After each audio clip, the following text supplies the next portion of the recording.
Ao falar sobre tabela verdade, podemos dizer que a tabela verdade ela é dividida em 4 momentos importantes.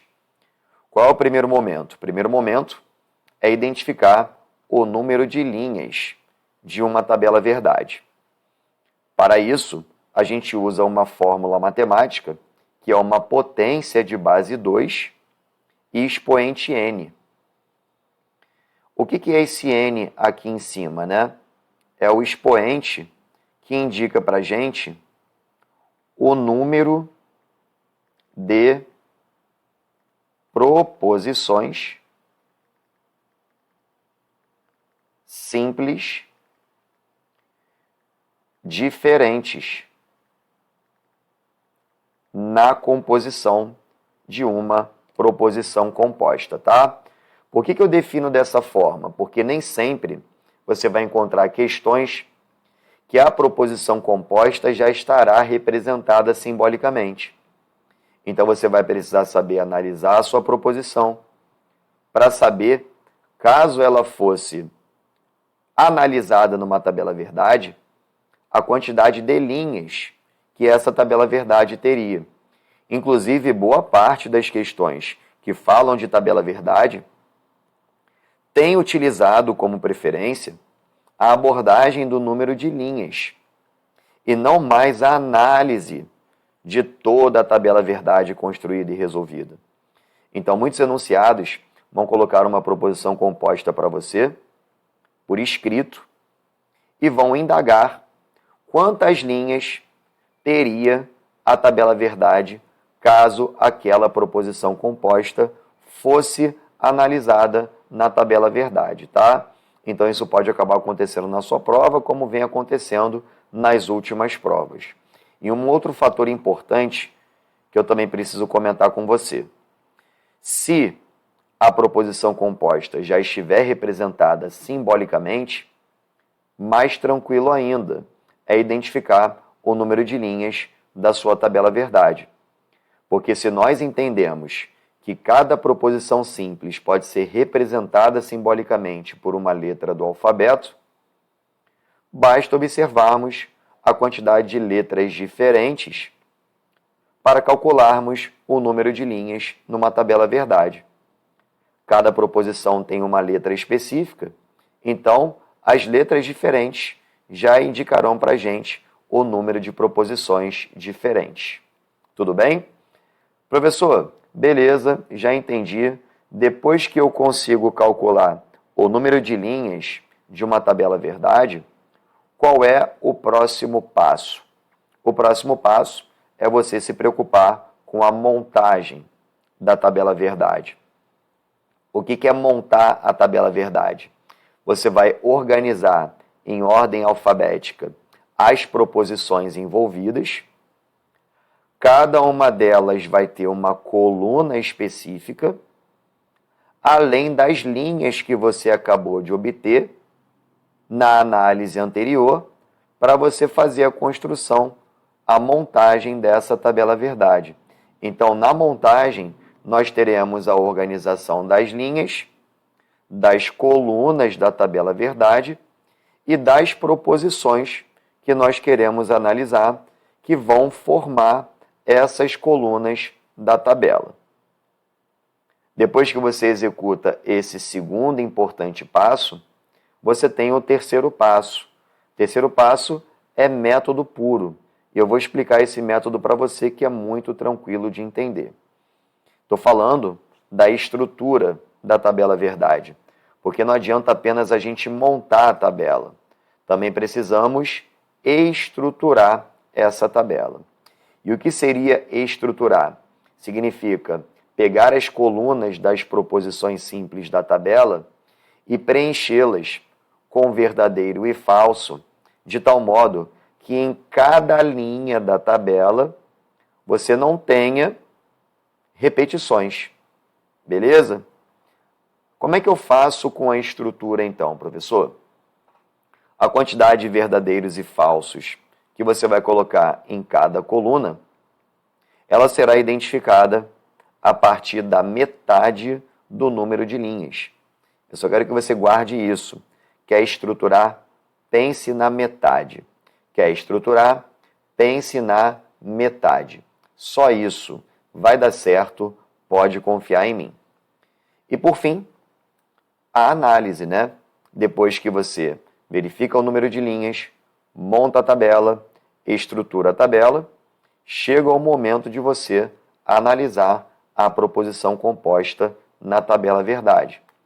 Logo, ali você envolve a análise da proposição composta na tabela, identificando assim o seu resultado. E como é que a gente costuma perceber os resultados, né, de uma tabela verdade? Existem 3 possibilidades. Quais são elas? Do resultado de uma tabela verdade ser uma tautologia, uma contradição ou uma contingência. Quando que nós teremos uma tautologia? De forma objetiva, teremos uma tautologia quando o resultado de uma tabela verdade for todo verdadeiro. Se o resultado for todo verdadeiro, em todas as linhas, nós teremos uma tautologia. Algumas bancas tentam criar algumas abordagens cobrando o conceito de tautologia, só que criando sentenças que pode ser que provoque algum tipo de dúvida, algum tipo de incerteza na cabeça de quem está fazendo a prova, tá? Exemplo, pode ser que a banca fale assim: a proposição mencionada será sempre verdadeira, independentemente do valor lógico assumido por cada proposição simples que a compõe. O que a banca quer dizer com isso? Que independente dos valores que cada proposição assume, se o resultado daquela proposição composta for sempre uma verdade, nós teremos uma tautologia, porque tautologia ela é caracterizada quando o resultado lógico da tabela verdade é todo verdadeiro. Professor, mas existe a possibilidade do resultado ser todo falso? Sim. E quando o resultado é todo falso, nós temos uma contradição. A contradição ela é caracterizada quando o resultado da tabela verdade for todo falso em todas as linhas. E também existe uma terceira possibilidade de resultado, e essa terceira possibilidade é conceituada justamente quando não há possibilidade de nenhum dos resultados anteriores. Quando você analisa uma proposição composta numa tabela verdade e identifica que não é tautologia nem contradição, é porque estamos falando da contingência. É isso mesmo, gente. A contingência ela é caracterizada quando o resultado não for tautologia nem contradição. Em outras palavras, misturou verdadeiro com falso no resultado, nós teremos uma contingência. Beleza? O que eu vou fazer aqui? A gente vai começar agora a observar 2 exemplos que eu vou começar do zero a nossa tabela verdade. Então, vamos passar pelo número de linhas, pela montagem, pela estrutura, até chegarmos à análise. E, no final, identificarmos se o resultado é tautologia, se o resultado é contradição ou se o resultado é uma contingência. Vamos nessa? Vamos lá. Exemplo 1, eu tenho não P, então que. Quero analisar essa proposição composta na tabela verdade. Então, o primeiro passo aqui, gente, é identificar o número de linhas. Lembrando que o número de linhas é 2 elevado à quantidade de proposições. Como nós temos apenas a proposição P e a proposição Q, são 2 proposições, então o número de linhas vai ficar 2 elevado a 2, que é a mesma coisa que 2 vezes 2, ou seja, 4 linhas na tabela verdade. Beleza? Perceba que o primeiro passo já foi dado, né? já identificamos o número de linhas. Qual é o segundo passo? Montar a tabela. De que maneira? Vou organizar em ordem alfabética a proposição P e também a proposição Q e vou desenhar as 4 linhas da nossa tabela verdade. 1, 2, 3, 4. Pronto. Está lá as 4 linhas da nossa tabela verdade. Está montada a nossa tabela. E qual é o nosso próximo passo? Estruturar, que já é o terceiro passo. Beleza? Aí eu falei para você assim, ó, para estruturar é só pensar na metade. Para estruturar é só pensar na metade. Já que você calculou o total de linhas da sua tabela, lembra lá? São 4 linhas. Você vai fazer a metade desse número. Qual é a metade de 4? A metade de 4 é 2. O que isso significa? Que lá na coluna da proposição P, você vai intercalar verdadeiro e falso nessa ordem de 2 em 2. Então vai ficar VV, FF. E agora, professor, na coluna Q, o que eu faço? Continua fazendo a metade. A metade de 2 é 1. Então, na coluna Q, você vai intercalar verdadeiro e falso de 1 em 1. Bem simples, né? Olha lá, VF e VF. Ao fazer isso, você está identificando que todas as linhas da nossa tabela são diferentes entre si, em relação à estrutura. Só a primeira linha que deu VV, só a segunda linha que deu VF, só a terceira linha que deu FV e só a quarta linha que deu FF.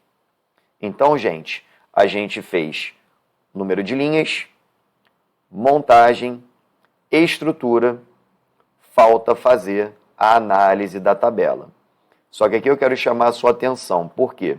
Porque nessa proposição composta que está aparecendo para a gente, nós estamos trabalhando com a negação da proposição P. Ainda não temos isso representado na tabela. Então, tem 2 situações. Ou você cria uma coluna específica com a negação de P, que nada mais é do que fazer o contrário da proposição P em si, ou você pode aproveitar a própria coluna da proposição P e, a partir dela, caracterizar a sua negação. De que maneira? O que era verdadeiro vai passar a ser falso, o que era falso vai passar a ser verdadeiro. Até recomendo que você faça isso, tá? Para ficar mais simples. Então, o que era falso, o que era verdadeiro, perdão, vai ficar falso. O que era falso vai passar a ser verdadeiro, tá? Vou apagar aqui, ó, para ficar melhor para a gente. O que era V ficou F, o que era F ficou V. E agora nós temos condições de analisar a nossa proposição composta. Não P, então Q. Beleza? Vamos lá, gente. Para poder fazer essa análise, até porque todos os passos anteriores já foram concluídos, então só falta mais esse passo para a gente fechar. Ao executar essa análise, o que eu vou buscar? Eu vou observar o comportamento do meu conectivo. Nesse caso, o meu conectivo é o sim, então, é a condicional, e eu vou lembrar que o comportamento dele diz o seguinte: se der Vera Fischer, o resultado vai ficar falso. Ou seja, se a negação de P for uma verdade e a proposição Q for uma falsidade, o resultado vai ficar falso. E se isso não acontecer, vai deixar de ser falso e vai passar a ser verdadeiro. Beleza? Perceba que comparando não P, então Q, e é importante, né, observar a ordem, tá? É do não P em direção ao Q, então é dessa coluna em direção a essa, só na última coluna, ou melhor, só na última linha, que deu a Vera Fischer, né? Só na última linha que o resultado vai ser falso. Nas outras linhas isso não aconteceu, então o resultado passa a ser verdadeiro. Tranquilo? Gente, olha só para o nosso resultado. O nosso resultado, ele não foi todo verdadeiro. Quase que isso aconteceu, mas não foi. Como não existe quase tautologia, isso não é tautologia, porque para ser tautologia, o resultado deveria ter sido todo verdadeiro. E também não é contradição. Por que não é contradição? Porque contradição, o resultado seria todo falso. Ué, se não é tautologia e não é contradição, é porque com certeza estamos diante de uma contingência. Então aqui nós teríamos uma contingência. Beleza? Até porque, né, como eu comentei, se misturou no resultado verdadeiro e misturou falso, já pode parar e já falar que nós temos uma contingência, tá? Agora nós vamos para o nosso exemplo 2. Quero que você observe atenciosamente, até porque é um exemplo um pouco mais complexo. Ao invés de trabalharmos com 4 linhas, passaremos a trabalhar com 8 linhas na nossa tabela. Então vamos para o exemplo 2. No exemplo 2 eu tenho P então Q ou R. Primeiro passo, identificar o número de linhas. 2 elevado à quantidade de proposições. Eu tenho a proposição P, a proposição Q e a proposição R. Então são 3 proposições diferentes. Logo fica 2 elevado a 3, que é a mesma coisa que 2 vezes 2 vezes 2. 2 vezes 2 dá 4, 4 vezes 2 dá 8. Então, ao todo, 8 linhas nessa tabela verdade. Qual vai ser o nosso próximo passo? Nosso próximo passo vai ser estruturar, ou melhor, montar para depois estruturar. Como é que vai funcionar a montagem? Na montagem, eu vou colocar as proposições em ordem alfabética. Mesmo que elas não apareçam em ordem, a gente tem que colocar em ordem alfabética, tá? Proposição P, proposição Q e proposição R. Lembrando que são 8 linhas nessa tabela verdade, então vamos embora à construção dessas 8 linhas. 1, 2, 3, 4, 5, 6, 7, 8. Beleza. 8 linhas construídas. A montagem está pronta. Agora falta saber estruturar. Lembrando, quer estruturar? É só pensar na metade. Pessoal, lembra que nós calculamos que foram 8 linhas? A gente vai fazer a metade de 8. Qual é a metade de 8? A metade de 8 é 4. Logo, lá na primeira coluna, a gente vai intercalar verdadeiro e falso de 4 em 4. Então vai ficar VV, VV, FF, FF. E você continua com o mesmo pensamento, né, de fazer a metade. A metade de 4 é 2. Então, na próxima coluna, vai intercalar de 2 em 2. Vai ficar VV, FF, VV, FF. E vai continuar estabelecendo o mesmo critério, fazendo a metade. Logo, lá na coluna R, a metade de 2 é 1, então eu vou intercalar verdadeiro e falso de 1 em 1. VF, VF, VF, VF. Viu só como é tranquilo? É método. Calculou o número de linhas, faça a metade que você vai conseguir estruturar cada coluna inicial da sua tabela verdade. Depois que você estrutura, o que você vai fazer? Você vai começar a analisar a sua proposição composta.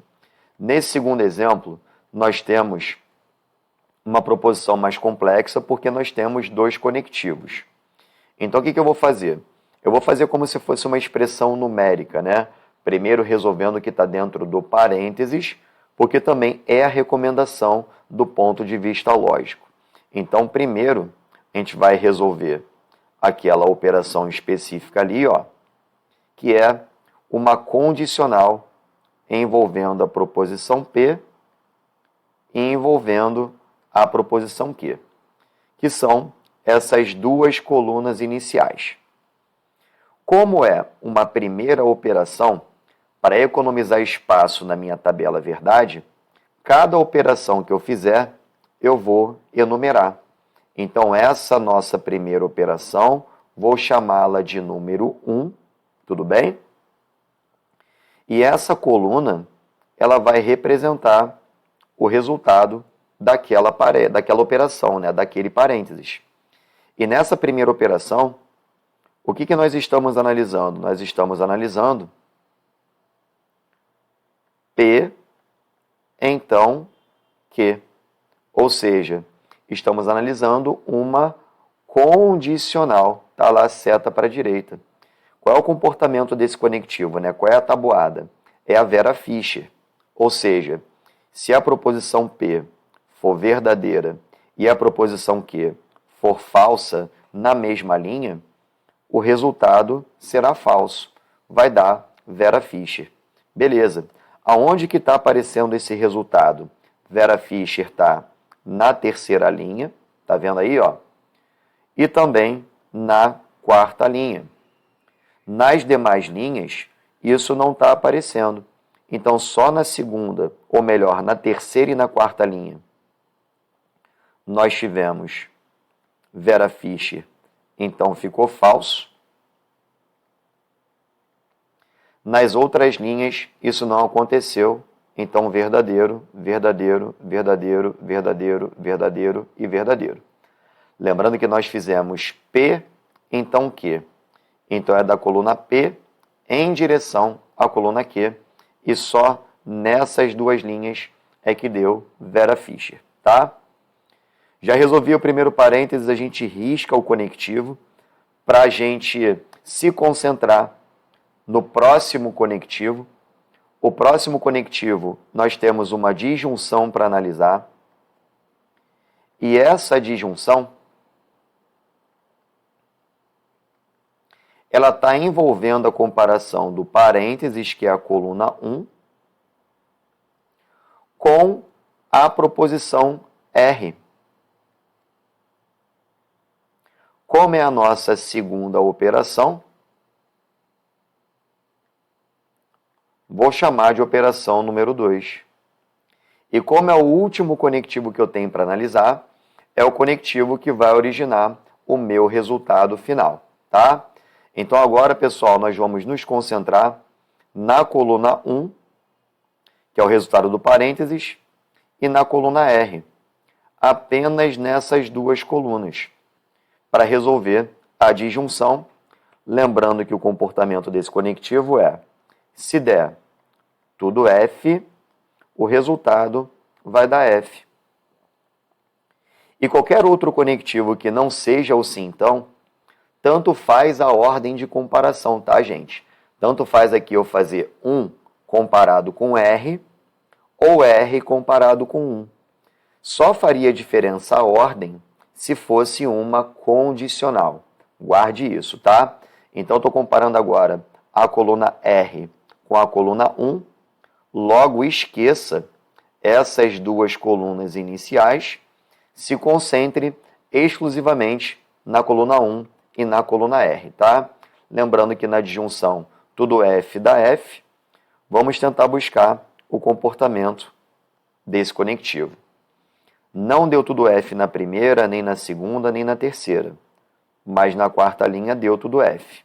Na quinta não, nem na sexta, nem na sétima, nem na oitava linha. Então, só na quarta linha é que deu tudo F. Então, na quarta linha, o resultado é falso. Nas demais linhas isso não aconteceu, então a gente coloca verdadeiro. Beleza? O que a gente compreendeu aqui como resultado final, né? Porque essa coluna 2, ela representa o nosso resultado final. Pessoal, não foi tudo verdadeiro, então não tivemos uma tautologia, tá? Não foi tudo falso, então não tivemos uma contradição.